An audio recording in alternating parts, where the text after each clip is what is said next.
All right, let's jump right in. Today, we're breaking down a Christian devotional that lays out this really powerful path. A journey, really, from dealing with personal fear and oppression all the way to joining a global mission. So let's unpack how it works. Okay, so everything kicks off with this verse. This is the bedrock. This line from Psalm 27, it basically sets the stage for the entire thing.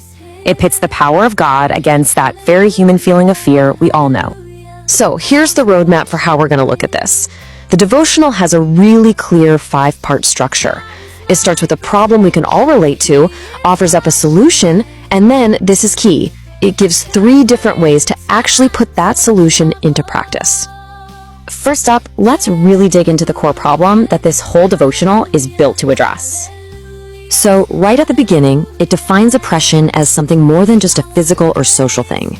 It's a force, one that creates this deep, gnawing fear and a sense of instability, and that is the central problem it sets out to solve. Okay, so if the problem is fear, how does the devotional fight back? Well, it doesn't mess around. It offers a solution that's framed as a divine promise. I mean, wow. You can't get much more direct than that, right? It takes that feeling of being vulnerable and just hits it head on with this absolute statement. The language here is so powerful, invincible, unstoppable. It's all designed to completely flip your mindset from fear to total confidence. And this is how protection stops being just a vague idea and becomes something real and tangible. The devotional breaks it down into 3 specific jobs, all pulled from that first Bible verse. Light to guide you, salvation to keep you safe, and strength to give you courage. All right, so now we pivot. We're moving from just believing something to actually doing something. It's not just about what God promises anymore. It's about what you, the reader, can do right now.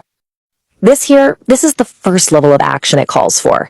It's a really personal, internal process. You've got 4 steps: reaffirm, reflect, stand firm, and declare. It's all about taking that big promise of protection and applying it directly to your own life, right where you are. But then it goes deeper. The next level of engagement moves past a daily practice and into what's presented as this huge, foundational, life-changing commitment. And as you can see, this isn't just a suggestion. The path to salvation is laid out as a very specific 5-step process. Let's hang on this for a second.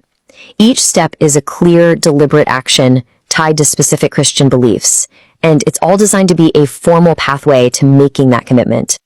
Now, what comes next is really interesting. The devotional doesn't just end with, okay, you said the prayer, good luck. No, it immediately offers a support tool, this free ebook, to help guide someone who's just made this massive decision.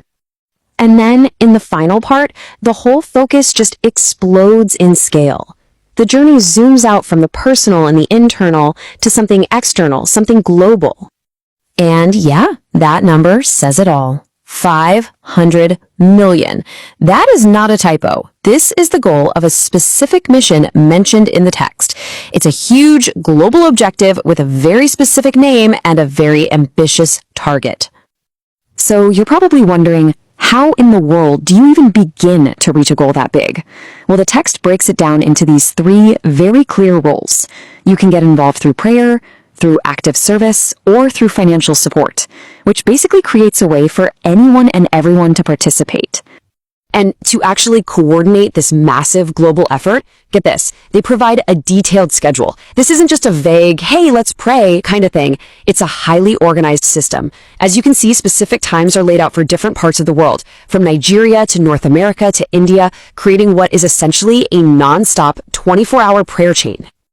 And of course, in our modern world, this is how you keep a global community connected. It shows a really savvy approach, using a whole bunch of digital platforms, from WhatsApp and Telegram all the way to TikTok and YouTube, to build and maintain that connection. So, after taking you on this journey from your own personal fear all the way to being part of a global mission, the devotional leaves you with this one last instruction. It's all about being spiritually ready for the ultimate future, and it leaves the reader with a final, big question to think about. What does it really mean to be prepared? Good day, beloved. Thank you for watching. If this kingdom message has blessed you, please like, comment, and share with someone today. Stay connected with God's servant David Felix Nwefulu by subscribing for more daily Kingdom Inspirations and turn on your notification button so you do not miss a word that strengthens your faith. God bless you.